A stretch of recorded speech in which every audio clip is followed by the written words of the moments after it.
안녕하세요. 낭만임장을 이끌고 있는 문멘토라고 합니다. 오늘 낭만임장 신년회 1부를 시작을 하겠습니다. 음, 오늘 낭만임장 신년회 1부와 2부로 이렇게 작년에도 그랬고 올해도 이렇게 1부와 2부로 나눠서 진행을 하는데요. 올해 1부는 부동산 투자 이때가 투자할 때, 그리고 분양권 거래 관련된 성공을 위한 필수 가이드, 이런 내용으로 1부를 진행을 할 거고요. 그리고 2부는 건축주의 삶, 리모델링, 파헤치기, 이렇게 해가지고 2부를 진행을 할 예정입니다. 2부는 여기 보이는 것처럼 1월 21일 이고요. 그리고 아직 신청을 못 하신 분들은 여기 보이시는 것처럼 여기에 신청을 하셔서 2부도 참여하시면은 좋을 것 같습니다. 아직 신청을 못 하신 분들은 2부 신청을 꼭 하시면은 도움이 많이 되실 것 같습니다. 지금 중간에 이렇게 들어오시는 분들이 있다 보니까 어, 조금 지연이 됐습니다. 원래 8시부터 시작을 하려고 했었는데, 그래서 이제 지금 온라인 1부와 2부의 차이는 뭐냐? 1부는 기본적으로 부동산 현재 돌아가고 있는 상황들, 그래서 2025년 어떻게 하면 좋을까에 대해서 얘기를 진행을 할 거고요. 그리고 2부 같은 경우에는 건축주의 삶, 리모델링 파헤치기. 작년 같은 경우에 이제 여기 보시는 것처럼 방구석 임장로 건물주 된 썰, 네, 건물주 된 썰이죠. 그래서 이제 건물주가 되기 위해서 작년에 이렇게 쭉 박수님이 강의를 쭉 해주셨습니다. 계약에 관련된 다양한 이슈들이 있었고 어떻게 진행을 하게 됐고, 그리고 최종적으로는 어떤 모습이 됐는지, 이런 부분들에 대해서 쭉 얘기를 이렇게 작년에 했었는데, 작년에 이렇게 계약을 하고 나서의 계약한 다음에 어떻게 됐는가, 그 부분에 대해서 이제 추가적으로 리모델링을 진행을 했습니다. 그래서 이제 많은 분들이 건물주가 되는 것도 희망을 하기도 하면서도 리모델링을 어떻게 해야 될지, 그리고 어떤 방식인지, 그리고 뭐 금액이나 뭐 이런 부분들이 어느 정도의 수준인 건지, 이런 부분들이 상당히 궁금하실 겁니다. 그래서 이제 그와 관련돼서 다음 주에 준비를 했고요. 그래서 이제 작년에 이제 강의를 들었던 분들은 어떤 내용인지, 계약을 하는 과정에서 어떤 많은 애로사항이 있었는지, 이런 부분들이 이제 상기가 되면서 또 이제 리모델링은 어떤 과정을 겪었을까, 이런 것들을 또 알 수는 있는 좋은 시간이 될 것 같습니다. 자, 그래서 이제 리모델링이 되고 나서 임차를 맞추면서 제가 이제 그 다른 유튜브 하는 우리 흑도 행크 강사로 유명한 우리 흑도님하고 유튜브를 촬영을 해서 요 해당 물건에 대해서 리모델링 경과에 대해서 유튜브 촬영을 한 게 있으니 그 톡방에서 한번 확인을 해보시면 될 것 같고요. 그래서 이렇게 이제 멋진 건물이 되는 과정이 어떻게 과정이 이렇게 이루어졌는지 한번 보시면은 도움이 많이 되실 것 같습니다. 그래서 이제 중간에 간략하게 이제 한번 보면은 모르시는 분들이 있으시니까 어떻게 생긴 건물이었는지 한번 보는 것도, 이렇게 생긴 건물이었습니다. 이렇게 생긴 건물이었는데 이 건물이 결국에는 어떻게 됐는가, 이 건물이 위에 있는 동영상처럼 됐습니다. 그래서 이제 이런 것들을 이제 다음 주에 어떤 과정을 거쳐서 이렇게 진행을 했는지에 대해서 다음 주 신년의 2탄에서 진행을 할 예정이니까 참고해서 보시면은 좋을 것 같습니다. 자, 그래서 오늘 신년회 진행을 하도록 하겠습니다.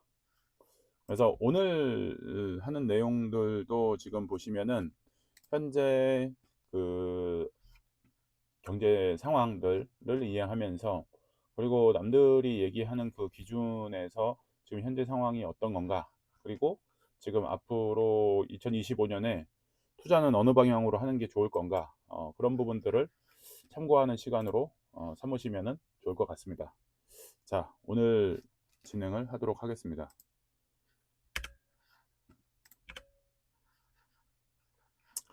자, 오늘 여기 내용 나와 있는 것처럼 2025년 부동산 투자, 이때가 투자할 때입니다. 자,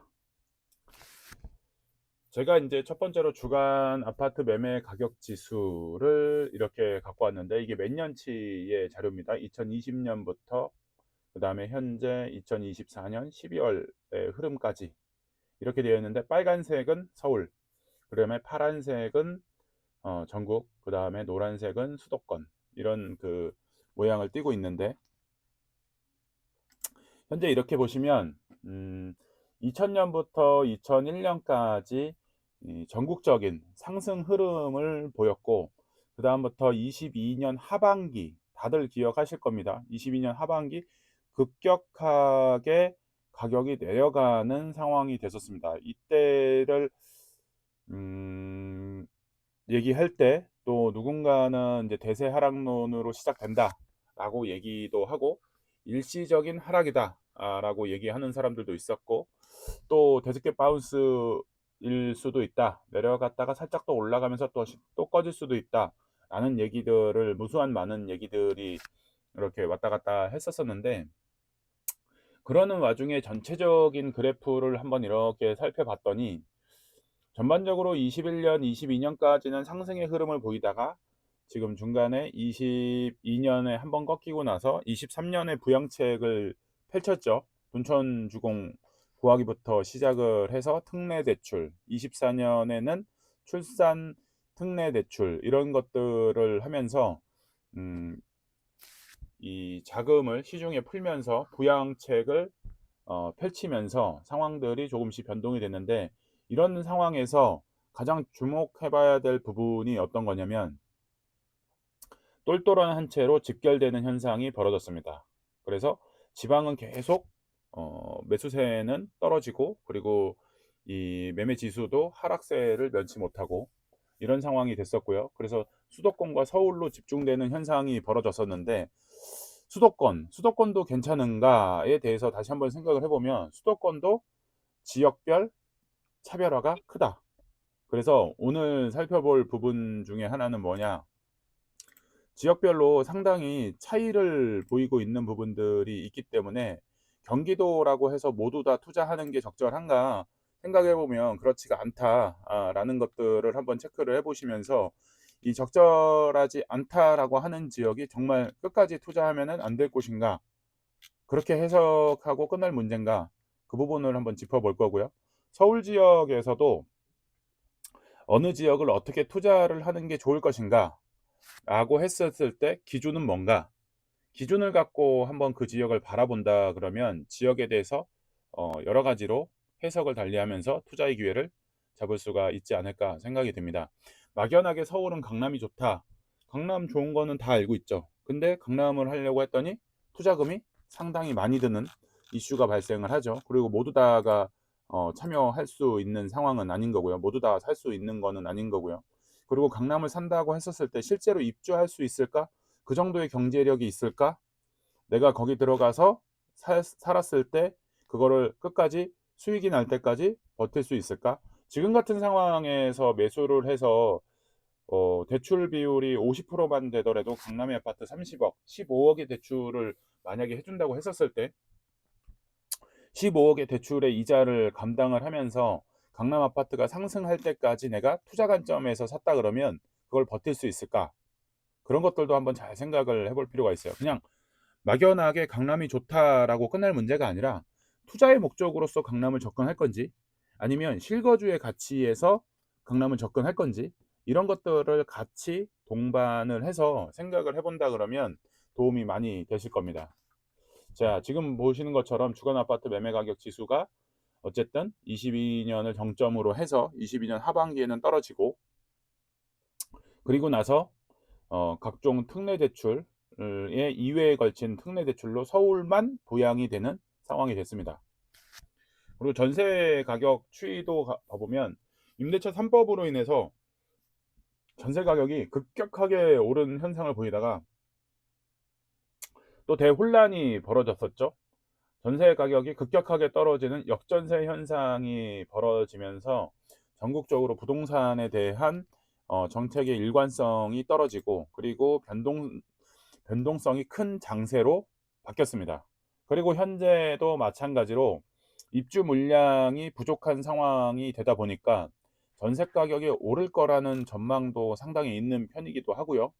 또 한편으로는 전세 가격이 생각처럼 그렇게 엄청 많이 오르는 것 같지는 않다라는 일부 기류도 있습니다. 왜?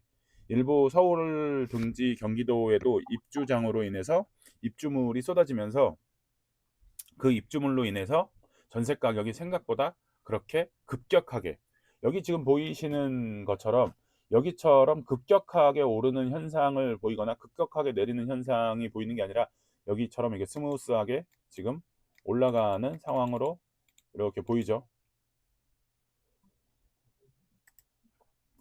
여기서 전세가 같은 경우도 이제 급격하게 오르는 게 아니라 스무스하게 오르는 모습, 반대로 지금 보시면 여기는 급격하게 내려가는 모습, 이런 것들을 한번 참고를 해보면서 어, 그 변화의 양상, 이런 것들을 단순히 매스컴에서 나오는 내용에 흔들릴 게 아니라 내가 팩트 체크를 한번 해볼 필요는 있겠다.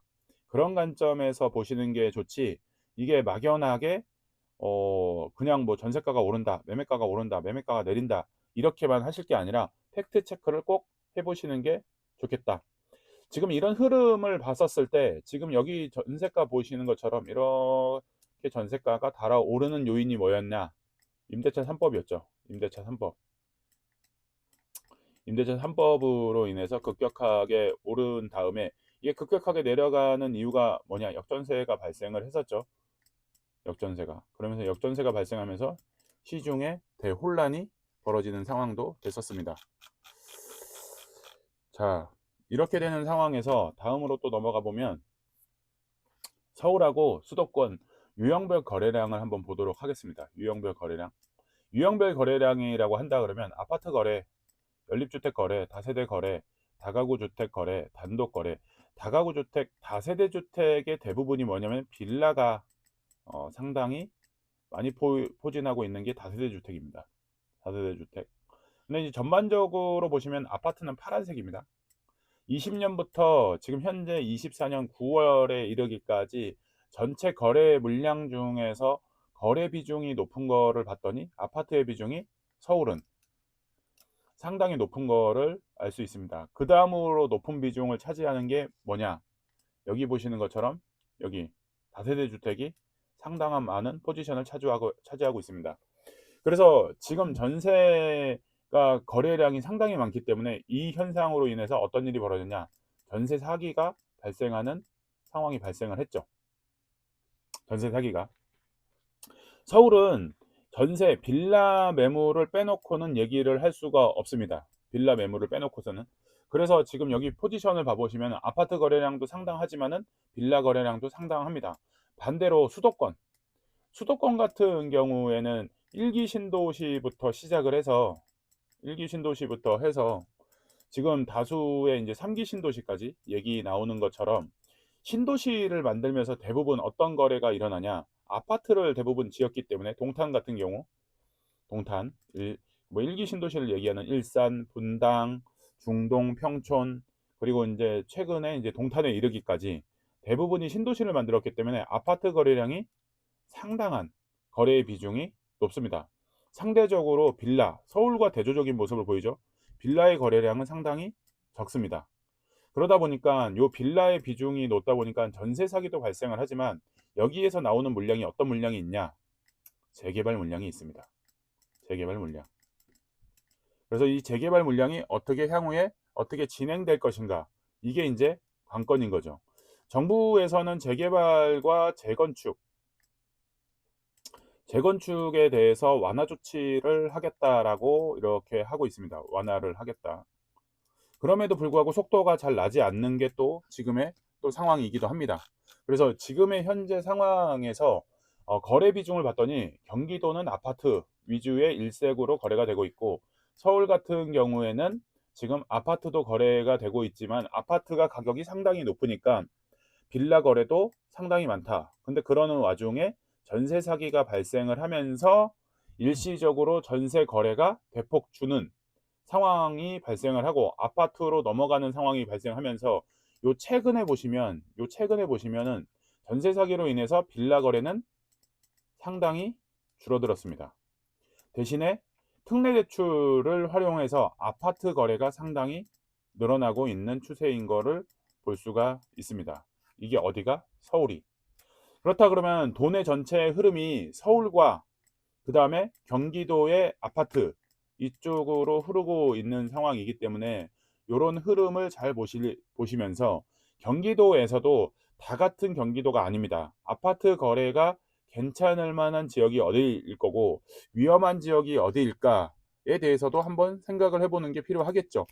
이거를 생각을 하면서 어떤 생각을 하시냐. 수요에 대한 흐름을 이해를 하실 필요가 있어요. 돈이 어디로 가겠구나.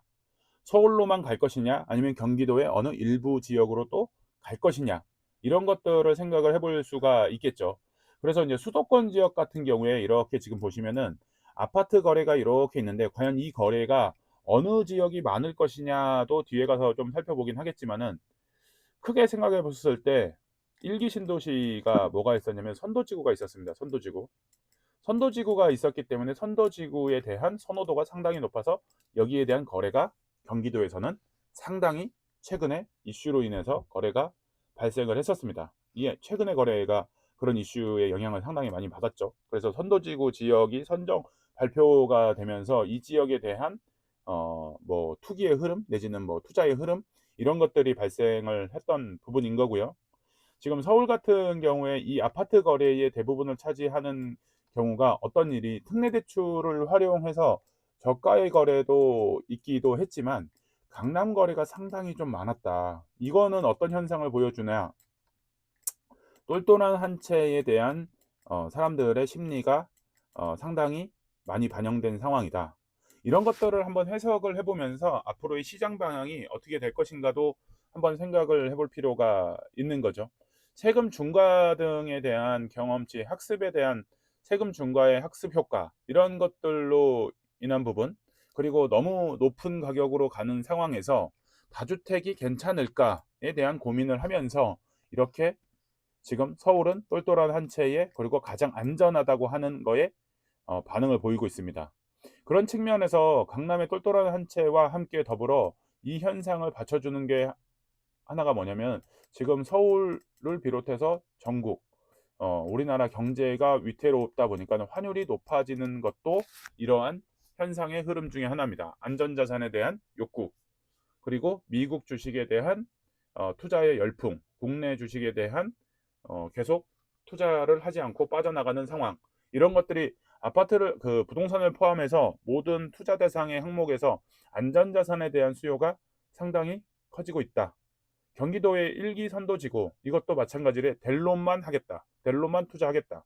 서울도 델론만 투자하겠다. 이런 현상이 지금 벌어지고 있는 게 최근의 상황이다. 자, 이런 상황들을 역대 정권을 비교를 해서 한번 이렇게 쭉 비교를 해보겠습니다. 지금 이 자료가 상세하게 자세하게 보고 싶다라고 하시는 분들은 강의가 끝나시고 카페에 가입을 하셔서 후기를 남기시는 분들에 한해서 이 자료를 PDF 자료를 송부를 해드리겠습니다. 특히 서울 매수 우위 지수 이거를 한번 역대 정부별로 나눠 놓은 건데, 이거를 한번 보시면은 상당한 도움이 되실 겁니다. 현재 김대중 정부부터 시작을 해서 현재 윤석열 정부 2024년 이제 하반기까지의 차트 흐름을 정리를 해 놓은 겁니다. 그러면서 각 시기별로 정책들이 어떤 정책들이 펼쳐지고 있었는지, 그 정책에 맞춰서 가격들은 어떻게 변했는지를 이렇게 쭉 보여주는 내용이기도 한데요. 여기에서 이제 한번 이 강조해서 볼 만한 것 중에 하나는 이 지금 민주당 진보 정권이라고 하죠. 진보 정권이 진행을 했었을 때의 가격의 흐름 전반적으로 상승폭이 상당히 컸다. 상승폭이 상당히 컸다. 그리고 반대로 이명박 박근혜 정부 이때는 보수 정권이라고 우리 흔히들 하는데 이때는 매수 우위 가격 지수가 밑으로 떨어진 모습을 볼 수가 있습니다. 반대로 문재인 정부 때 이렇게 들어오면서 상승의 흐름을 또 보이고 있고요. 또 반대로 윤석열 정부에서 이렇게 되면서 가격이 하락하는 모습을 보이고 있습니다. 그렇다 그러면 현재 탄핵 정국이 되면서 다음 정권은 누가 가져갈 것인가 이거에 대한 초미의 관심사가 있죠. 그러면 누가 되든지 간에 지금 박 터지게 싸울 게 아니라 그러면 국민의힘에서 대통령이 나온다라고 했었을 때 민주당에서 대통령이 나온다고 했었을 때 이 흐름을 한번은 생각을 해볼 필요는 좀 있을 것 같습니다. 그래서 지금 이 차트 그대로의 반영대로 갈 거는 아니겠지만 이 흐름을 유사성을 고려를 한다면 민주당에서 되면은 가격이 오를 수도 있겠다 라고 생각을 할 수도 있고요. 국민의힘에서 대통령이 나온다라고 한다면 이게 아파트 값이 오르기보다 안정세 내지는 하락세를 유지할 수도 있겠다. 이렇게 이제 이 차트를 보고 생각을 할 수는 있겠죠. 이 차트를 보고. 그런데 여기서 하나 더 생각을 해볼 것이 있는 게 뭐냐면 그러면 민주당에서 됐을 때는 왜 올랐고 국민의힘에 됐을 때는 왜 이렇게 가격이 떨어졌을까? 이런 부분들을 한번 생각을 해보실 필요가 있어요. 대부분 사람들이 생각하신 분도 있지만 생각하지 않으신 분도 있어요. 민주당 정부의 정책 방향을 한번 생각을 해보시면은 어, 지금 나이가 45세에서 50으로 넘어가신 분들은 아마 기억을 하실 겁니다. 김대중 정부에서 내수 진작을 하기 위해서 했던 정책 중에 하나가 어떤 게 있었냐? 20세가 넘는 친구들한테 카드를 발급을 해주는 상황이 됐습니다. 카드 발급. 이 카드 발급의 효과는 뭐냐면 내수 진작의 효과가 상당히 큽니다. 시중에 돈이 풀린다는 얘기가 되겠죠. 시중에 돈이 풀린다. 그런 상황에서 민주당의 진보 정권이라고 하는 쪽에서의 정책 방향은 내수 진작, 거래 활성화 이런 것들을 상당히 목표로 하고 있습니다. 실질적으로 그 노무현 정부 때 경제 성장률이 5%를 넘어섰습니다. 5%를 넘어섰는 상황이면서 시중에 자금이 많이 풀릴 수 있는 여건이 되기도 했죠. 거꾸로 경제 대통령이라고 하는 이명박 정부가 들어왔었을 때 경제 성장률이 오히려 떨어지는 상황이 됐었습니다. 그러다 보니까 보수 정권에서의 선택할 수 있는 정책 방향 중에 하나는 뭐냐면 긴축입니다. 긴축. 통화량을 그렇게 급격하게 풀지 않는 긴축 방향으로 가다 보니까 이 시중의 통화량이 부족한 상황이 되다 보니 집값을 오르는 것들이 제한적일 수밖에 없는 상황이 됐던 거고요. 그러는 또 상황에서 너무 내수도 굴러가지 않고 상황이 점차 침체 일로에 떨어지는 상황에서 박근혜 정부 때 2014년에 나오죠. 빚내서 집 사라라는 부동산 종합관리 대책 그리고 투자 활성화 대책을 발표를 할 정도로 침체 일로에 빠졌습니다. 그러다가 문재인 정권에 들어오면서 이때 코로나가 겹치면서 전 국민에게 지원금을 주는 상황이 되면서 이 지원금이 시중의 유동성을 늘리는 유동성을 늘리는 상황이 돼 버렸죠. 그래서 이제 시중에 자금이 늘어나면서 이 시기에 부동산이 가격이 많이 상승한 상황이 됐습니다. 그리고 이제 윤석열 정부가 집권을 하면서 앞전 정권하고 다른 부동산 정책 목표를 갖고 시작을 한 거죠. 그래서 윤석열 정부 때는 긴축 모드로 들어갑니다. 긴축 모드로 들어가면서 특정 계층에 대한 주택을 구매할 수 있는 자금을 지원하는 특례 대출을 실행을 하게 됩니다. 그러다 보니까는 이게 전체적으로 오르는 양상보다는 국지적인 양상을 보이게 됩니다. 그래서 돈이 갈 만한 곳이 정해져 있고 살 만한 것이 정해져 있고 그래서 이게 지방과 서울은 양극화로 가는 상황이 발생을 합니다. 전국적으로 상승하는 분위기가 되는 게 아니라 국지적으로 서울과 괜찮은 지역 위주로의 경기도의 괜찮은 지역 위주로의 상승, 반대로 지방은 계속 떨어지는 상황, 이런 상황으로 양극화로 벌어지는 상황들이 발생을 했기 때문에 앞으로의 이제 탄핵 이후에 국민의힘이 될 것이냐 민주당이 될 것이냐의 정책 방향이 가장 중요하겠죠. 그래서 지금 이런 연장선상의 흐름에서 봐봤을 때 민주당 정권이 됐었을 때 시급하게 내수 활성화를 하겠다라고 선택을 한다 그러면 어떤 선택을 할 것인가? 시중에 자금을 푸는 정책을 할 수밖에 없을 것 같습니다. 그렇다면 시중에 자금을 푸는 방식은 여러 가지가 있는데 대출을 완화하고 또 하나 금리도 완화하고 이런 상황으로 또 갈 수가 있어요. 근데 여기서 이제 중요한 변수가 뭐냐? 미국의 금리 상황을 예의주시하지 않을 수는 없다. 그래서 그런 부분들을 시기 조절을 하면서 가기 때문에 민주당 정부가 바로 들어온다고 해서 드라마틱하게 상승을 할 것이냐에 대해서는 다소 조금은 지켜볼 부분이다. 민주당 정권이 들어온다고 하더라도 바로 드라마틱하게 상승을 하기에는 조금 경제적 여건이 좋지는 않습니다. 수습할 것들이 상당히 많고요. 탄핵 이후에 그런 부분을 지지부진하면서 움직이는 상황이 발생을 하기 때문에 이런 부분들도 체킹하는 게 필요하다. 국민의힘이 만약에 대통령이 당선이 된다면 현재 윤석열 정부의 기조의 연장선상에서 움직일 수밖에 없겠죠. 그렇게 된다라고 한다 그러면 긴축 정책을 계속 유지할 확률이 상당히 높고요. 그래서 필수한 곳에만 돈이 풀리는 상황. 그러면 양극화는 더 심해질 수밖에 없습니다. 그러면 이 시기에 그러면 어떤 상황이 발생할 것인가 생각을 해보면 투자를 하긴 하되 어떤 방향? 제일 안전한 똘똘한 한 채 방향으로 움직이는 게 맞습니다. 지금 2025년 그 부동산 전망에 대해서 뭐 상반기에는 하락하고 하반기에는 상승한다. 이렇게들 얘기를 하는데 그거는 반은 맞고 반은 틀린 얘기일 수밖에 없어요. 지금 변수가 생기는 거는 대통령 선거를 할 수밖에 없는 상황이 발생을 했고 그런 상황에서 어느 정권이 되느냐에 따라서 부동산의 예측은 현저히 달라집니다. 현저히. 그렇게 되는 것들을 고려를 한다면 시뮬레이션상 우리가 생각해 볼 거는 뭐냐면 국민의힘이 대통령이 당선이 되거나 민주당이 대통령이 되거나 했었을 때 어느 방향으로 갈 것인가를 과거의 데이터의 흐름에서 한번 체킹을 해보고 거기에 맞춰서 그러면 내가 현재 있는 자금을 가지고 어느 방향으로 베팅을 하는 게 더 맞을 것이냐 그리고 현재 흐름이 어디로 가는 건지를 생각을 해보시는 게 좀 맞을 것 같습니다. 현재 상황에서는 설 연휴가 끝나고 나서 탄핵에 관련된 사안들이 빠르게 지금 움직이고 있기 때문에 어느 방향으로 갈지는 조금 더 안개가 걷히지 않을까 생각이 듭니다. 그래서 이제 지금 변론기일도 잡혀 있고 뭐 이런 것들을 보면서 어느 방향으로 갈지를 예의주시를 해보면서 양 당 중에서 누가 되느냐에 따라서 내 돈을 어디에 베팅할 것인가, 어느 시점에 베팅할 것인가를 한번 생각을 해보도록 하겠습니다. 자, 그러는 상황에서 현재 우리나라의 인구 현황을 한번 체크를 해보는 게 좋겠죠. 왜냐? 지금 좀 전에 얘기한 것처럼 지금 보시면은 양극화가 심하다고 얘기를 했어요. 서울 쪽으로 많이 몰린다. 그리고 지방으로는 사람이 없다.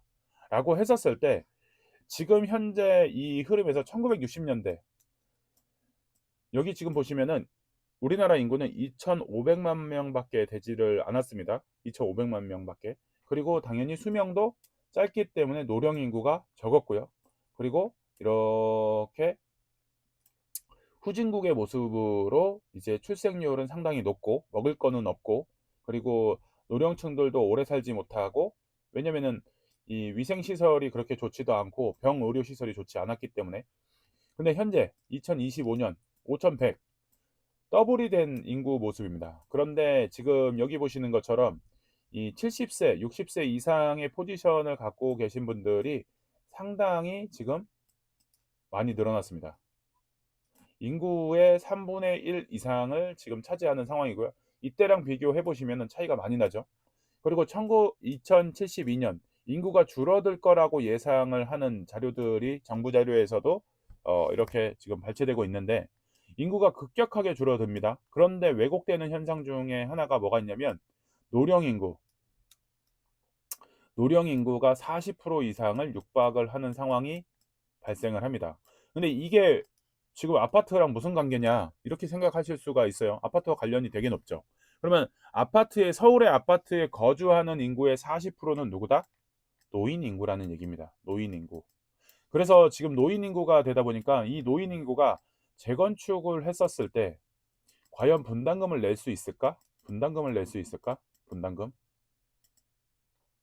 분담금을 낼 수 없는 상황에 이르르고 있습니다. 그래서 지금 정부에서 대책을 세우는 것 중에 하나는 뭐냐면 후불제입니다. 후불제. 분담금에 대해서 후불제. 그래서 주택연금이라든지 연금을 받아 가지고 그거를 처리를 한다든지 아니면 매도를 했을 때 분담금을 처리를 한다든지 이런 정책을 또 한편으로 정부에서는 계획을 하고 있습니다. 그러면 이렇게 되는 상황들을 고려를 했었을 때 노인들이 들고 있는 한 채를 겨우 연금 또는 이 매도할 때 자금이 움직이는 상황으로 바뀌게 될 겁니다.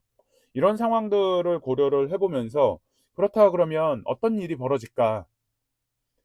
그러면 거래는 더 감소할 수도 있습니다. 노인들이 갈 데가 없잖아요. 거래는 감소할 수도 있습니다. 그래서 이제 이런 것들을 생각을 한번 해볼 필요가 있는 거고요.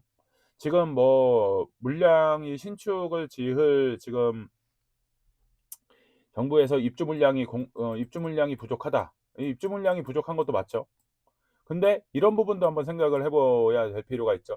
현재 재건축이나 재개발이 됐었을 때 50인내 재건축이나 재개발을 시작하시는 단지들 같은 경우에는 입주를 하게 되면 빠르면 60살, 늦으면 70살입니다. 50에 시작, 50에 소유하고 있으신 분들이 이분들이 분담금을 낼 여력이 안 될 수도 있어요. 왜? 60에서 70으로 넘어가면서 직업이 없는 상황이 되니까. 그러면 연금 또는 주택연금이죠. 주택연금 또는 매도할 때 분담금을 납부하는 시스템으로 간다라고 한다 그러면 이분들이 매물을 안 내놓을 수도 있습니다. 그러면 신축이 더 기회질 수도 있는 상황으로 갈 수 있겠죠. 그래서 이런 것들도 한번 생각을 해볼 필요가 있어요. 여기 지금 보시는 것처럼 65세 인구가 지금 47%입니다. 47%. 상당히 노령 인구가 증가하는 모습을 보이고 유소년층이 전체 인구의 6.6%가 됩니다. 이렇게 된다 그러면은 학군지 과연 괜찮을까?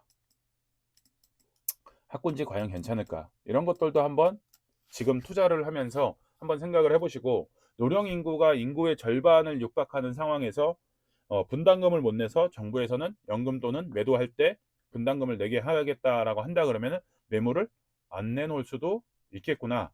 이런 것들도 한번 생각을 해보면서 그러면 똘똘한 한 채가 돼 있는 지역에 대해서 빨리 선점하는 것도 전략 중에 하나겠다. 왜냐면 거래 물량이 줄어들기 때문에 이런 것들 한번 생각을 해볼 필요가 있다는 얘기입니다. 그래서 인제 지금 전체 흐름을 미래까지도 한번 봤었는데 그러면은 어떤 식으로 인제 인구의 흐름이 인제 이렇게 바뀌는지 보면은 1990 년에 서울의 인구가 가장 많았고 2020 년에 전국 인구가 가장 많았고 지금 여기 지금 보시면은 2020 년에 이렇게 전국의 인구가 가장 많았고 서울의 인구는 1990 년에 가장 많았고 서울의 인구는 근데 요 시기가 점점 서울의 인구가 줄어들고 있죠. 그래서 서울의 인구가 지금 여기 보시는 것처럼 인구가 급격하게 줄어들고 있습니다. 전국 인구는 많기는 하지만 그래서 이런 양상을 봤었을 때 서울의 인구가 줄어든다고 해서 그러면 그 아파트를 쉽게 살 수 있느냐? 그게 아닌 거죠. 서울의 인구가 줄어드는 이유를 한번 생각을 해보실 필요가 있어요. 전국의 인구는 어느 정도는 늘어났는데 서울의 인구는 줄어들었어. 그리고 경기도의 인구는 급격하게 늘었습니다. 어떻게? 지금 1300만입니다. 서울의 인구는 최대 인구 1000만에서 지금 현재 960만으로 줄었습니다. 그거를 생각해 봤을 때는 이게 매수가가 상당히 높아서 거주하기가 생활하기가 불편한 부분도 있기 때문에 어디로? 경기도로 이주하는 현상이 생깁니다. 이쪽에 갔더니 신축이 있기 때문에. 그리고 신축만 있는 게 아니라 지금 어떤 현상? 교통. 교통이 괜찮기 때문에 이쪽으로 이주하는 새가 상당히 컸던 겁니다. 그래서 이쪽으로 이주하는 방향들로 많이 틀면서 서울의 인구는 줄어들고 경기도 인구는 늘어나는 상황. 여기 뒤에 가서 이제 보시면은 이 부분이 지금 제가 말씀드린 이 부분이 이렇게 되는 거죠. 2003년에 크로스가 한번 되면서 이렇게 천만 이러면서 인제 엇갈리는 상황이 돼 버린 거죠. 그래서 인제 서울의 인구는 2038년까지 됐었을 때 800만 으로 떨어지고 경기도 인구는 1,400만 으로 늘어난다. 처음에 서울의 인구가 너무 집중이 되다 보니깐 인구 분산 정책이 목적이었는데 어느 순간부터는 이게 부동산 가격과 생활의 안정에 있어서 '서울보다는 경기도가 낫겠다.'라는 판단이 들면서 경기도로 밀집하는 내지는 밀리는, 선호에 의해서도 경기도를 가기도 하지만 밀려서 가는 흐름도 있다. 그럼 밀려서 간다고 하는 분들은 그러면은 쾌적한 경기도로 갔었을까? 아니죠. 비선호 경기도로 갔을 수도 있겠죠. 비선호 경기도. 그럼 비선호 경기도는 어딜까?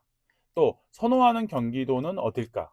서울보다 차라리 이 돈이면은 경기도 가서 좀 더 쾌적하게 사는 게 좋겠다라고 하면서 경기도로 이전을 하겠죠. 그러면 선호하는 경기도는 어딜까? 이를테면 요즘에 인제 사람들이 많이 선호했던 데 중에 하나가 동탄이죠, 동탄. 그 이전에 뭐 분당도 시작을 해서 1기 신도시가 당연히 선호도가 높은데 최근은 동탄에 대한 선호도가 가장 또 높고요. 그리고 남양주에 대한 선호도가 상당히 높은 편이고요. 그러면서 인제 밀려나면서 갔던 곳이 어딜까 라고 생각을 해 봤을 때 그렇게 선호한 거보다도 약간 가격 맞춰서 이렇게 이동했다고 볼 수 있는 데가 의정부 정도 되겠죠.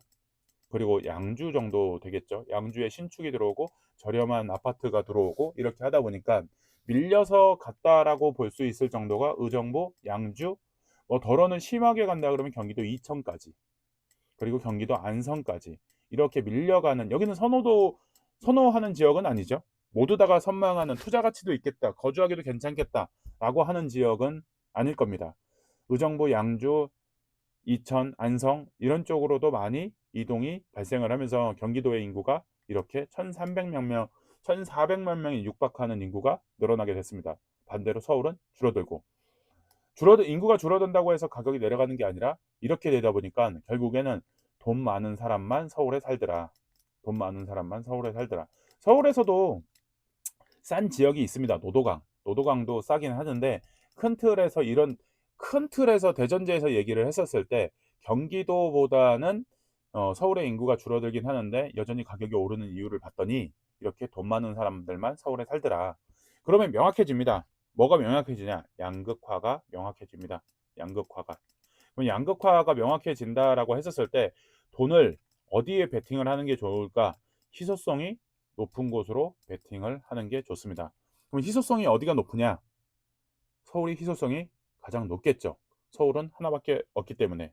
경기도는 동탄을 비롯해서 그와 유사한 도시들이 빠르게 늘 수가 있습니다. 1기 신도시, 2기 신도시, 3기 신도시, 이 모든 이 도시들이 다 아류작이죠. 아류작. 1기 신도시를 모태로 해서 3기 신도시 동탄까지 만들어진 거이기 때문에요. 그래서 인제 그런 것들도 한번 잘 살펴볼 필요가 있습니다. 자, 그러면 지금 앞전에 첫 번째 화두를 얘기했던 가격의 변화, 정책에 따라서 아파트 가격의 변화, 그리고 거래의 주체의 흐름 또 얘기했고 인구의 변화도 얘기를 했습니다. 그렇다 그러면 서울에서 인구가 가장 많이 사는 곳은 어디고, 그리고 인구가 가장 많이 산다는 것은 한편으로는 '어느 정도는 사람들이 선호하는 지역이지 않을까?'라는 생각을 할 수가 있겠죠. 그래서 그런 것들을 한번 또 분석을 하는 게 필요합니다. 그래서 그 해당 지역에 아파트가 신규로 분양이 되거나 내지는 기존의 기축들 중에서도 선호하는 지역이라고 한다 그러면 한 번쯤은 다시 보는 게 좋겠다. 지금 여기 보시면 송파구가 1 등입니다. 65만 이죠. 여기 단연 선호도가 높죠. 잠실하면은 대기업 맞벌이 부부들이 상당히 선호하는 아파트 단지 중에 하나입니다. 대표적인 아파트가 엘리트가 있는 거고, 그다음에 파크리오가 있고, 그다음에 뭐 헬리오시티도 뭐 빼놓으면은 또 서운하다고 할 수 있으니까 송파구. 뭐 강남구 두 번째로 인구가 많습니다. 강남구.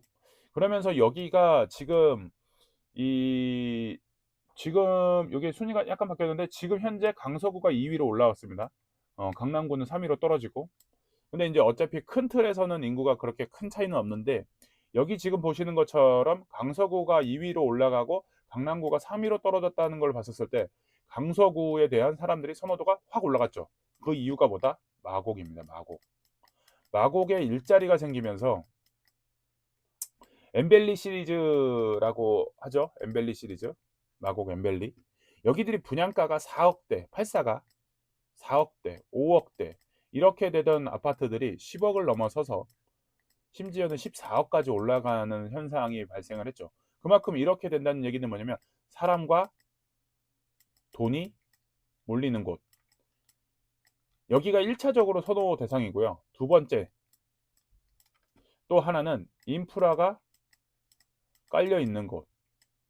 입지죠. 이곳이 투자처입니다. 사람과 돈이 몰리는 곳, 그리고 인프라가 깔리는 곳, 입지가 되는 곳이죠. 이곳이 돈이 되는 거죠. 최근에 강서구가 그런 상황이 됐죠. 9호선이 들어가면서 인프라가 깔리고 기본적으로 사람들이 원체 많았었습니다. 근데 일자리가 생기면서 돈까지 같이 몰려드니까 강서구로 사람들이 몰려드는 상황이 돼버린 거죠. 근데 또 재미난 현상 중에 하나가 노원구입니다. 노원구는 지금 49만 돼 있는데 원래 50만이 넘었습니다. 그럼 50만이 넘었다라고 한다 그러면 강서구보다 위에 있었고 심지어는 강남구와 2위 다툼을 하던 곳이 노원구입니다. 근데 49만 대로 떨어졌죠. 49만 대. 49만 대로 떨어졌다는 얘기는 이쪽에 이주를 하고 있는, 여기서 이탈을 하고 있는 사람들이 많다는 얘기죠. 이탈을 하는 사람들이. 그래서 봤더니 이탈의 요인을 봤으니 어떤 거가 있냐? 구축 아파트밖에 없죠. 구축 아파트. 네. 노도강이라는 말이 괜히 생긴 게 아니죠. 그러니까는 저급 아파트가 많은 곳입니다. 저급 아파트. 서민들이 살기가 옛날에는 괜찮았던 거죠. 근데 지금 현재 분위기가 어떤 상황? 똘똘한 한 채를 선호하는 상황에서 저급 아파트에 대한 선호도, 그리고 구축 아파트로 되어 있는 곳의 선호도는 현저히 떨어지고, 그리고 일자리 중심으로 가는 일자리하고의 거리가 상당히 멀기도 하기 때문에 노원구에서 이탈하는 요인이 생깁니다. 그럼 다섯 번째, 관악구. 제가 25개국까지 다 하진 않습니다. 여기 이제 7번까지 정도만 하고 끝내겠는데, 나중에 또 한번 기회 되면 25개국을 다 얘기하면 좋겠죠. 관악구 같은 경우에 인구가 늘었습니다. 47만으로. 그럼 관악구는 왜 늘었을까? 여기는 청년의 거주지로서 탁월한 위치를 갖고 있습니다. 청년들이 1인 가구가 상당히 많고요. 또 하나 2호선입니다. 2호선. 2호선의 효과가 상당합니다. 신림역, 서울대 입구역, 여기에 상권이 생기고 1인 가구가 생기고 오피스텔이 생기고 하면서 이쪽 지역에 1인 가구가 늘면서 강남으로 출근하기 괜찮은 지역, 관악구입니다. 관악구. 그래서 이쪽 지역에 대한 흐름이 높습니다. 그래서 이쪽 지역을 한번 생각을 해본다라고 한다 그러면 관악구 쪽에 봉천동 재개발도 있기도 하지만은 한 번쯤은 봉천두산 같은 경우에도 이제 사람들마다 호불호가 있죠. 이거를 뭐 좋다라고 생각하는 사람도 있지만은 이거를 싫어할 만한 이유가 있는 것도 있습니다. 오늘 그 얘기까지 다 하려면 할 수는 없으니까 봉천두산 정도를 한번 체킹을 해보시는 게 좋지 않을까 생각이 듭니다. 강동구 말할 거 없죠. 강동구는 이번 상승장의 뜨거운 핫 이슈 중에 하나였죠. 강동구의 별명이 뭐냐? 강남 사구죠. 강남 사구. 강남 사구라는 얘기가 있을 정도로 송파구 옆에 붙어 있고요. 그리고 신축밭이죠. 신축밭. 그러다 보니까 신축밭이 되다 보니까는 사람들의 선호도가 상당히 몰렸죠. 그런데 여기서 하나 주목해 볼 게, 제가 여기 사람과 돈이 몰리는 곳, 그리고 인프라가 받쳐지는 곳이 돈이 되겠다. 여기 사람과 돈, 인프라가 받쳐지는 송파, 강남, 강서 이해가 되시죠? 근데 강동, 사람과 돈은 몰리는 거 맞는데 인프라가 괜찮은가에 대해서는 한번 생각을 해보시는 게 좋을 것 같습니다. 인프라가 괜찮은가? 객관적으로 생각을 해보시는 게 필요하겠죠. 인프라가 괜찮은가? 은평구, 은평구 사람과 돈이 몰립니다. 그리고 인프라가 괜찮아지나 했더니 인프라가 10년 전은 최악이고 더 이상 이거보다 더 악화될 수는 없다. 그런데 최근에 무슨 일이 생겼냐? GTX가 개통을 했죠. GTX A가 개통을 했습니다. GTX A는 연신내부터 시작을 해서 서울역을 끼고 그 다음에 삼성역까지 가는 상황이 됩니다. 그럼 삼성역에 출근하는 사람들 중에 젊은 친구들, 돈이 없는 친구들 입장에서는 이 근처에 직주 근접을 하고 싶지만 강남의 직주 근접은 불가능합니다. 근데 그거를 대안으로 삼을 수 있는 게 연신내 주변에 뭐가 있다? 신축이 있다. 그러면 GTX를 타고 삼성역까지 몇 분이 걸리나? 10분입니다. 10분. 제가 블로그에 써놨는데 서울역에서부터 연신내까지의 이 흐름이 지하철 타고 10분이 소요가 되는데 이 연신내부터 삼성까지 이렇게 되면은 15분 기차만 타는데 15분 정도 소요된다. 현재 여기 연신내부터 삼성까지 GTX를 타지 않고 삥 돌아간다고 하면은 50분에서 1시간 이상이 소요되는 상황입니다. 근데 그런 것들을 봤었을 때 GTX 혁명이 상당하죠. 그러면 연신내가 계속 인구가 늘어날 수 있겠다라는 것들을 한번 생각을 해볼 수가 있겠죠. 그래서 럭키 세븐 7위까지만 했습니다. 나머지는 또 이렇게 찬찬히 인구 변화와 면적을 한번 생각을 해보시면서 생각을 해보면 답이 좀 나올 것 같습니다. 그러면 경기도에서 인구가 제일 많은 곳들을 이렇게 이제 찾아봤는데 여기 지금 보시면은 화성시가 지금 96만 8천으로 되는데 여기 100만이 넘어섰죠. 100만이. 그래서 여기도 뭐가 됐다? 특례시. 예, 특례시가 됐죠. 특례시가.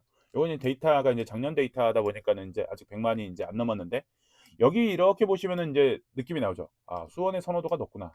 용인의 선호도가 높구나. 고양시의 선호도가 높구나. 화성의 선호도가 높구나. 성남의 선호도가 높구나. 부천시의 선호도, 남양주시의 선호도, 안산까지. 이쪽에 인구가 상당히 많이 사네. 8개 도시까지. 그러면 답이 나오죠.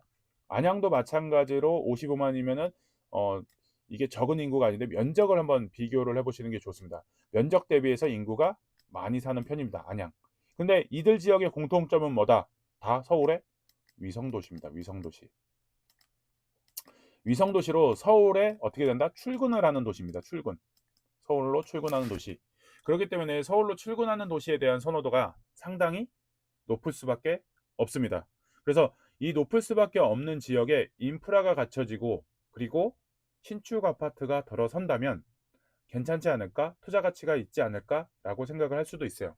그런데 또 한편으로는 해당 지역에 대해서 모두 다 괜찮냐라고 질문을 했었을 때 모두 다 괜찮다라고 할 수는 없죠. 대표적인 예가 용인시입니다. 용인시가 100만이 넘었습니다. 근데 처인구라고 들어본 적도 있고 안 들어본 적도 있고 뭐 이러실 수도 있는데 용인하면은 투자 가치가 그나마 마지막으로 남아 있는 데는 처인구보다는 수지구죠. 수지구. 네. 수지구는 왜 수지구가 그나마 낫냐? 분당하고 붙어 있는 효과가 있죠. 이런 식으로 접근을 해본다면은 경기도를 하나씩 하나씩 뜯어서 분석을 해볼 수가 있겠죠. 수원. 수원은 뭐 이제 경기 남부에서 최대 도시죠. 수원은 뭐 얘기할 거 없고 최근에 수원 삼성의 효과도 일자리의 효과도 있겠지만 신축이 많이 들어왔습니다. 신축이. 그래서 신축에 대한 선호도 그리고 수원하면 빼놓을 수가 없는 게 이 수지구와 수원이 붙어 있는 게 뭐냐? 광교입니다. 광교. 네, 광교 신도시. 이렇게 수원이 광교 신도시하고 용인의 수지 그리고 분당 이 세 개가 묶이면서 이들 지역에 대한 선망이 상당히 높습니다. 서울로 출근하기 괜찮고 수원 삼성이나 그다음에 그 기흥 지역의 이제 삼성이나 그 주변에 일자리들이 삼성 많죠. 영통의 삼성. 뭐 이런 식의 자리들이 연결이 되어 있기 때문에 이 지역의 선망도가 상당히 높다. 화성. 화성하니까 잘 모르시는 분들이 있을 수 있어요. 화성은 어디냐? 뜨거운 동탄이죠, 동탄. 네, 동탄. 동탄은 뭐 말할 것도 없이 이제 뭐 삼성의 일자리와 그다음에 다양한 뭐 LG도 일자리가 동탄 근처에도 가까이 있기도 하고 그리고 이제 GTX 교통망 그리고 KTX 교통망이 아우러지기 때문에 이 지역에 대한 선호도가 상당히 높죠. 성남은 모두 다 아시다시피 분당뿐만 아니라 구성남의 예, 재개발이 이 견인차 역할을 하고 있는 거죠. 그래서 경기도에서 이렇게 지금 보시면은 제가 아까 전에도 말씀드렸지만은 어쩔 수 없이 사람들이 밀려나가는 경기도 말고 사람들이 선택해서 가는 경기도 거기가 어딜 것이냐를 생각을 해본다라고 한다 그러면 경기도 지역들 중에서도 투자할 곳은 나와 있다. 이렇게 생각을 하실 수가 있겠죠. 그래서 이제 이런 것들을 한번 생각을 해보시면은 좋을 것 같습니다. 그래서 지금 이 전국과 서울의 자치구하고 유사 인구 지역을 한번 이렇게 묶어봤습니다. 요거는 이제 나중에 자료를 받으시는 분들은 비교해서 보시면 좋을 것 같아요. 송파구의 인구가 65만인데 비슷한 지역이 어디냐 봤더니 천안시, 전북 전주시, 경기도 안산시. 근데 전북 전주 같은 경우는 전북의 최대 도시고 충남의 천안도 최대 도시 중에 하나인데 송파구와 인구가 괜찮네. 여기도 한번 살펴보면은 투자 가치가 상당하겠다라는 생각을 하겠죠. 송파구의 인구가 상당히 크고 많고 그리고 거기에 선호하는 것들이 있고 인프라가 깔려 있고 천안도 마찬가지죠. 불당. 불당도 그 사람들이 많이 살고 있죠. 전주 에코시티죠. 에코시티. 네. 이런 데들이 이렇게 이제 개발이 되다 보니까 이 지역에 대한 선망도가 상당히 높습니다. 그런데 송파구와 인구가 비슷하구나. 이런 것도 한번 체크가 가능하고 여기 강서 55만인데 평택하고 비슷하다고 합니다. 근데 평택 괜찮을까? 뒤에 가서 한번 보도록 하겠습니다. 그렇게 해서 이렇게 이제 쭉 비교를 해서 25개국 마지막 논산시까지 비교를 해서 중구하고 비슷하구나 이렇게까지 했습니다.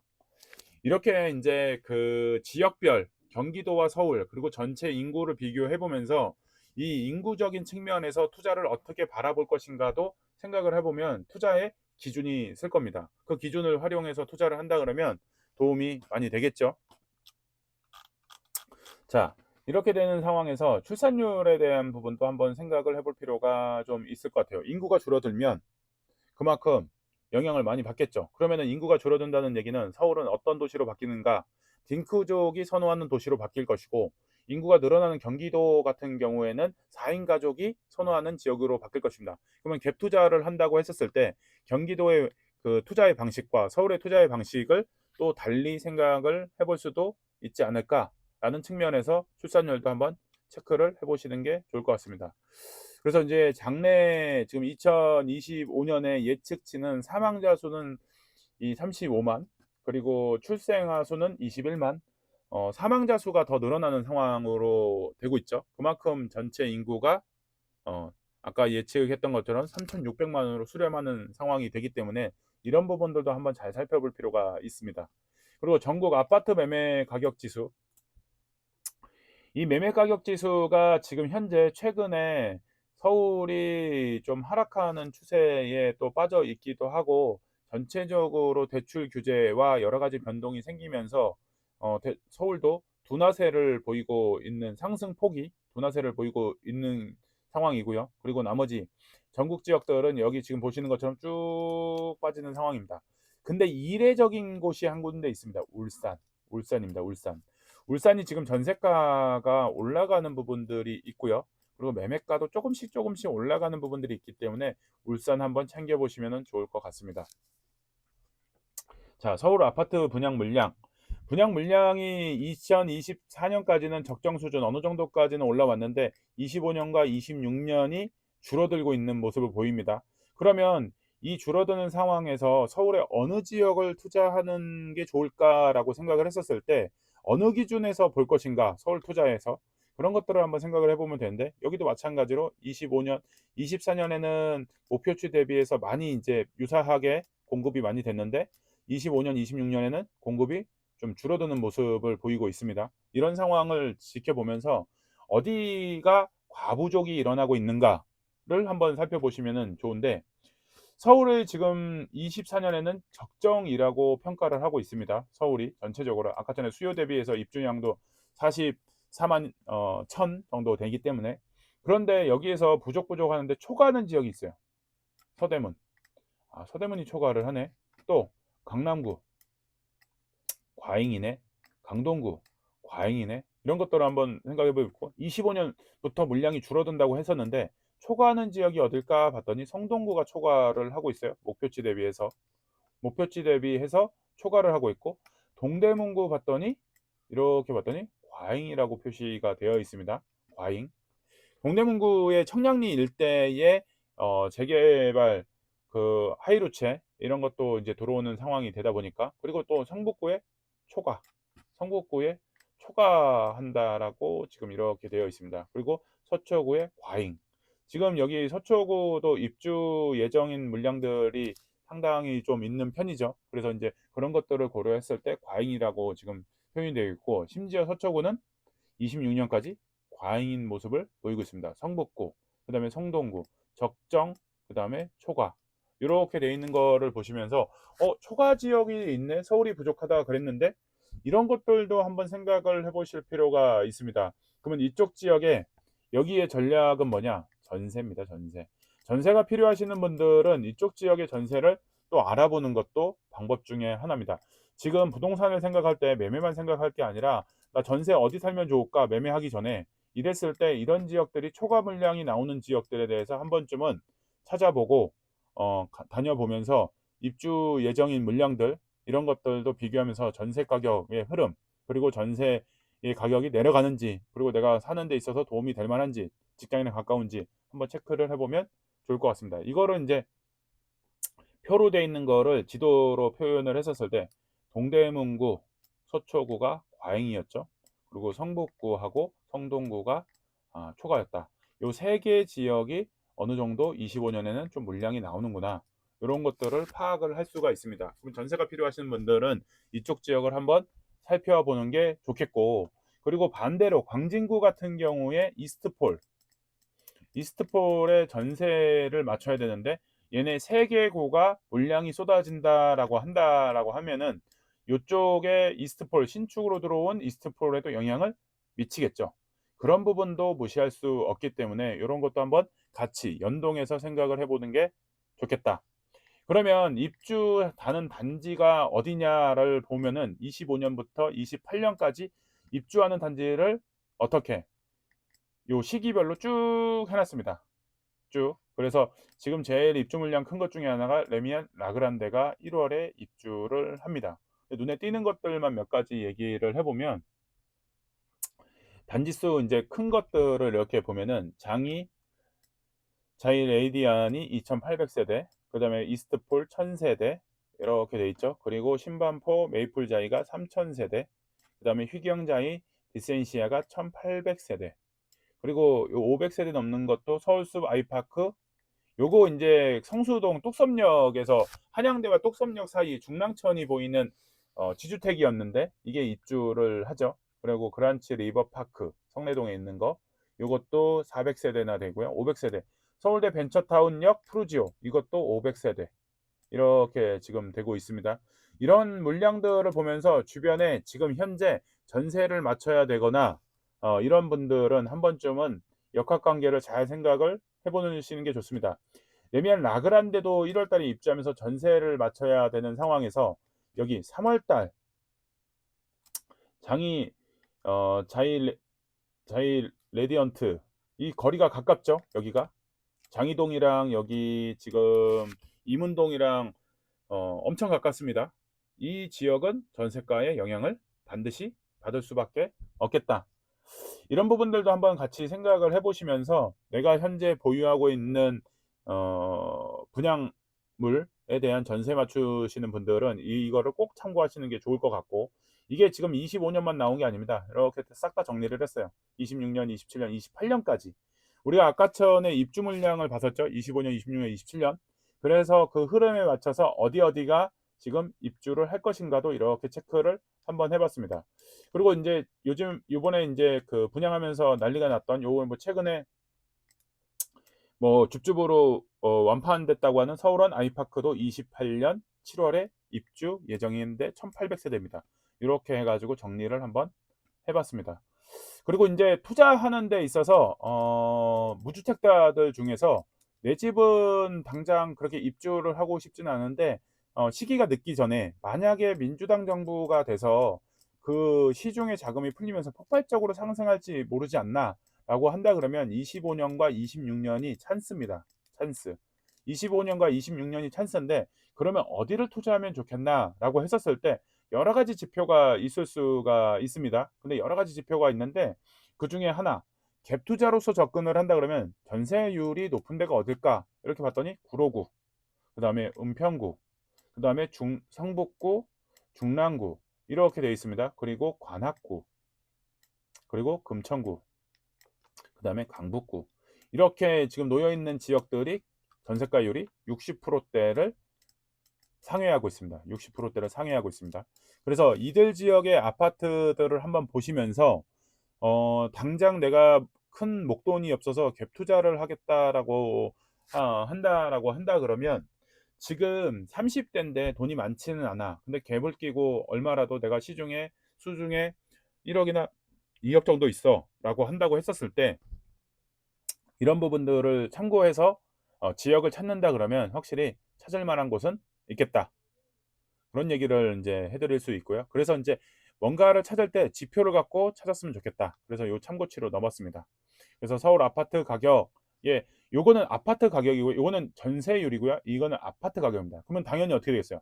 강남구가 단연 아파트 가격이 높겠죠. 반대로 이렇게 내려가면서 아파트 가격이 이제 떨어지는 곳들이 나오는데, 매매가와 전세가의 차이를 이용해서 어떻게 투자를 하는 게 좋겠냐. 강남구 같은 경우에는 전세가율이 39%로 갭이 많이 벌어져 있는 상태고, 여기 아까 전에 보이셨던 것처럼 60%대를 구가하는 58%, 59%를 구가하는 이들 지역에 대해서 한번 중저가 아파트들을 찾아보면서 갭 투자할 만한 건 없을까라고 한번 찾아보는 게 좋겠죠. 그리고 이것도 이제 참고해 볼 것 중에 하나가 어디, 아까 전에 얘기했던 것처럼 군청구의 60%가 넘었습니다. 60%가 넘고, 그리고 또 하나 매가가 낮은 상황입니다. 근데 또 매물까지 증가가 된대. 그러면 어떻게 가격을 할인할 수도 있겠네, 이런 판단을 하면서 접근할 수 있겠죠. 현재 무주택인데 내가 그 약간의 월세를 살면서라도 지금 타이밍엔 놓치지 않고 투자를 하고 싶다라고 한다 그러면, 이런 지역들, 매물의 증감이 있는 부분들, 이런 부분들, 매물이 증가하고 있는 지역이 어딘가, 매물이 감소하고 있는 지역이 어딘가, 그런데 전세가율이 높은 곳은 어딘가, 이런 것들을 살펴본다면 투자하는데 상당히 도움이 되겠죠. 근데 흐름이 전체 25년과 26년이 또 찬스 아닌 찬스가 될 수 있는, 왜? 정권이 바뀐다고 한들, 아니면 정권이 연장된다고 한들 지금 변동이 상당히 심한 시점입니다. 이 시기가 25년부터 26년까지가. 그래서 이 시점을 활용을 하는 데 있어서 이런 지표들, 전세가율 60%, 매매가가 낮아지는데, 그리고 가격 할인이 가능할 만한데, 예를 들어서 차트가 이렇게 된다고 했을 때 매매가가 이렇게 오르다가 이렇게 떨어졌죠. 그러면 이렇게 오르는 지역이 있을 것이고요. 여기서 이제 반대로 또 색깔을 바꿔서 한번 해볼게요. 전세가가 이렇게 스무스하게 이렇게 올라가는 지역은 이렇게 되면서 일정 정도의 거리를 계속 두고 있을 수는 있습니다. 근데 반대로 이런 동네가 있을 수 있어요. 어떻게? 뭐야? 포인트. 매매가가 이렇게 올라가 떨어졌죠. 떨어졌는데 올라오질 않고 이렇게 살짝 더 밑으로 내려오는 지역이 있을 겁니다. 그리고 반대로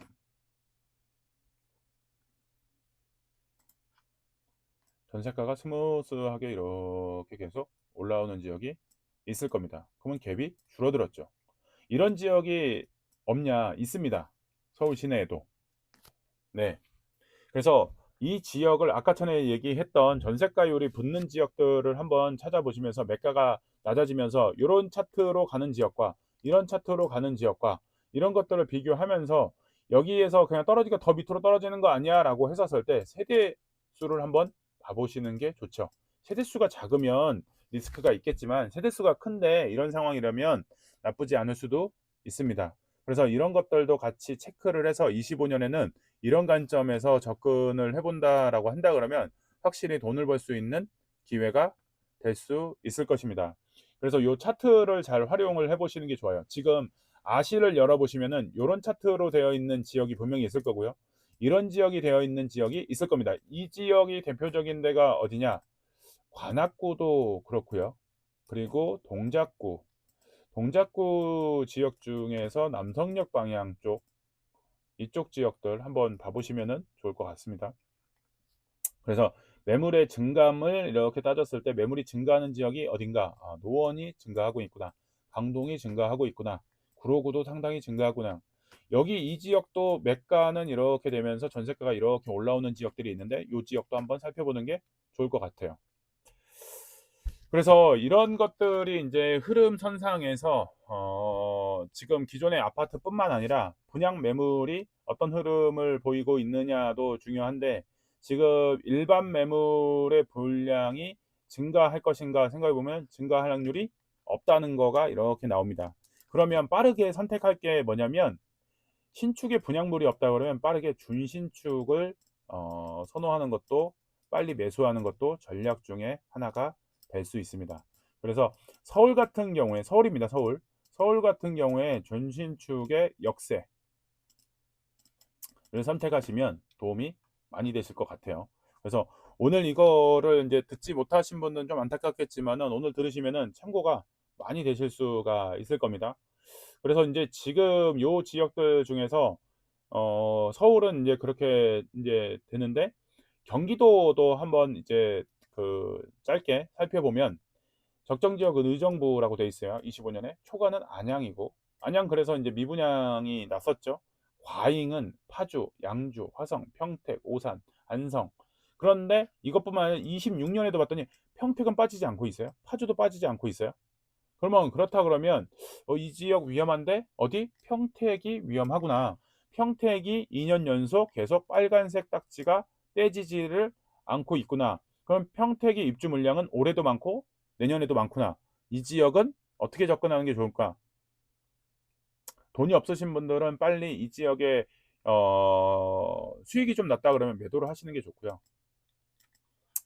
이 지역 근처에 사시면서 이 지역을 일자리를 갖고 계신다라고 한다 그러면 마피가 나올 확률이 상당히 높겠죠.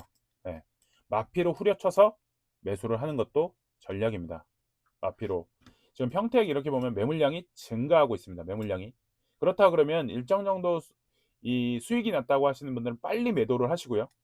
매도를 하셔야 됩니다. 그리고 반대로 입주 물량이 계속 늘고 있습니다. 입주 물량이 25 년뿐만 아니라 26 년에도 초과입니다. 그냥 단순히 있는 게 아니라 초과입니다. 초과. 그러면 빨리 모피라든지 뭐라든지 입지가 안 좋다고 판단이 되면은 빠르게 이탈하셔야 됩니다. 미분양이 현저히 많습니다. 그리고 반드시 이쪽에 살아야 되는 사람들 같은 경우는 후려칩니다. 예. 후려쳐서 가격을 후려쳐서 가져가는 것도 뭐다? 내 집 마련의 전략입니다. 오늘 디테일하게 얘기할 수 없을 정도로 시간이 좀 촉박해서 그런데 이렇게 좀 생각을 해보시면 경기도의 아파트의 흐름 봐봐요. 좋아하는 거는 이렇게 높고 낮아 있는 거 여기 포천, 여주 이렇게 보이시죠? 동두천 뭐 이렇게. 그러니까 여기는 밀려나는 상황인 거고요. 내지는 그냥 기존에 살았던 사람들이 사는 거고요. 여기는 선택해서 선호해서 가는 지역입니다. 경기도 아파트에. 요런 흐름들을 다시 한번 경기도의 순서에 대해서 한번 생각을 해 보시고 아까 서울 근교에 있는 위성도시들은 가격이 상당히 괜찮은 편이죠. 뭐 성남시, 수정구, 뭐 성남시 등 이런 분당구 이런 것들을 한번 잘 생각을 해 보시면은 도움이 될 것 같습니다. 그래서 오늘 제가 신년에 2025 년에 신년회를 맞이해서 이와 관련된 얘기들을 쭉 진행을 했고요. 그리고 인제 이런 기준을 갖고 한번 데이터를 찾아보면서 투자 지역을 생각을 해 보시면은 좋을 것 같습니다. 오늘 이렇게 인제 요 지역에 대해서 아파트 어떻게 인제 투자 2025 년에 투자하면 좋을지에 대해서 내용을 정리를 해 봤고요.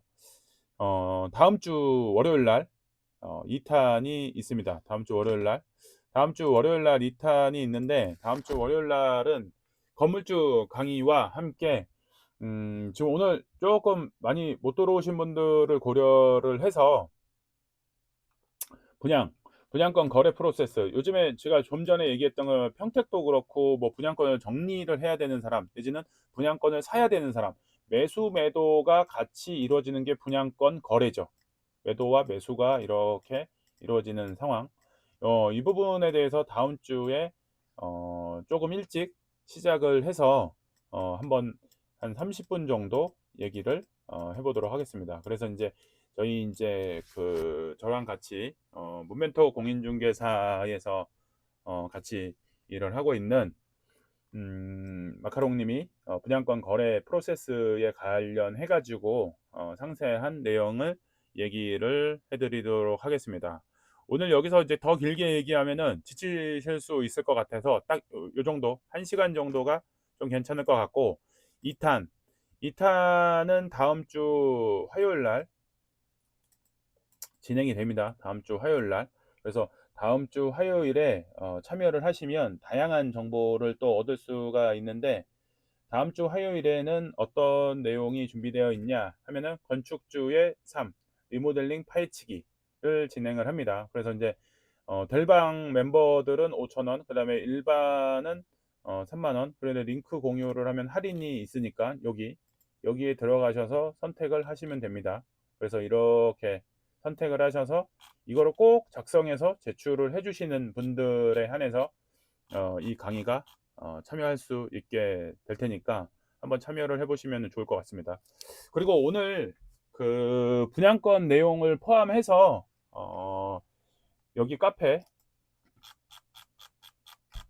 몬멘토 낭만임장 카페에 들어오셔서 후기를 남기시는 분들에 한해서 이 자료들을 오늘 강의했던 자료들을 배포를 해드릴 테니까 강의를 꼭 쓰시고 나서 마지막에 해시태그에 낭만임장이라고 꼭 써주시고 낭만임장 그리고 또 해시태그에 신년회 이렇게 또 써주시고 제가 이제 강의를 했으니까 누군지는 알아야 되겠죠. 몬멘토 이렇게 해시태그를 써주시고 마지막에 이메일 주소를 남겨주세요. 이메일 주소를 남겨주시면은 이 이메일 주소를 기준으로 해서 요 자료를 PDF 자료를 공유해 드리도록 하겠습니다. 여기에 지금 상당한 많은 자료들을 공력을 기울여서 자료를 만들었습니다. 이런 자료들 정리를 받아본 적이 아마 없으실 거예요. 그래서 요거를 이제 후기를 쓰시는 분들에 한해서 드리도록 하겠습니다. 근데 무작정 뭐 이제 하루 종일 뭐 기다릴 수는 없는 거고요. 다음 주 강의가 시작을 하기 전까지 다음 주 화요일까지 후기를 쓰시는 분 한해서 강의 시작하기 전에 일괄 송부해 드리도록 하겠습니다. 네. 네. 그래서 이제 후기 남기시고 이거를 한번 제가 지금 이렇게 지금 알려드린 내용들을 다시 한번 쭉 이거 자료를 받아보시면서 검토를 해보시면서 제가 지역별로 서울의 각 구별로 어디는 어디가 좋아질 거고 뭐 때문에 좋아질 거고 왜 인구가 늘어나는지 이런 것들에 대해서 체크를 해가면서 자료를 어떻게 활용할 것인가 자료를 그냥 잠수 태우면 안 됩니다. 자료 받으신 거를 활용을 어떻게 할 것인가 그러면서 여기에 추가적으로 어떤 거를 더 조사할 것인가 이런 것들을 해본다 그러면 25년 26년에 확실히 부자가 되실 수가 있을 겁니다. 그래서 요거는 꼭 참고를 좀 해보시면 좋을 것 같아요. 그래서 이제 부자가 될 수가 있으니까 한번 참고를 해보시고 그리고 이제 그 아까 전에 은평구의 GTX가 이렇게 통과한다고 말씀을 드렸습니다. 그래서 이제 저희가 매주 임장을 진행하고 있는데 이번 주에는 지금 얘기한 것처럼 연신내 임장을 합니다. 15일, 16일, 내일 모레가 15일이죠. 15일, 16일 연신내 임장을 하기 때문에 임장을 이날 참여하고 싶으신 분은 여기 이렇게 이제 참여 링크가 있으니까 댓글로 남기셔서 참여를 하시면은 좋을 것 같아요. 그래서 댓글로 남기셔서 참여를 해보시고 그리고 참여를 해보시면은 제가 이제 오늘 얘기했던 부분들에 대해서 좀 더 밀착도 있게 다양하게 임장에서도 해당 지역들 갈 때마다 얘기를 해드릴 수 있으니까 한 번씩 다들 참여를 해보시면 좋을 것 같습니다. 작년 연말에 임장을 갔던 우리 그 멤버들 이렇게 걸어가고 있죠. 그래서 이제 이렇게 매월 올라오니까 여기에 관심 있는 지역들 한 번씩 참여해 보시면 좋을 것 같습니다. 오늘 강의는 여기까지 진행을 할 거고요. 강의 후기는 이렇게 남겨주시면 다양한 강의 후기들이 이렇게 있습니다. 후기 남겨주시면 여기에 이제 자료를 송부해 드리도록 하겠습니다.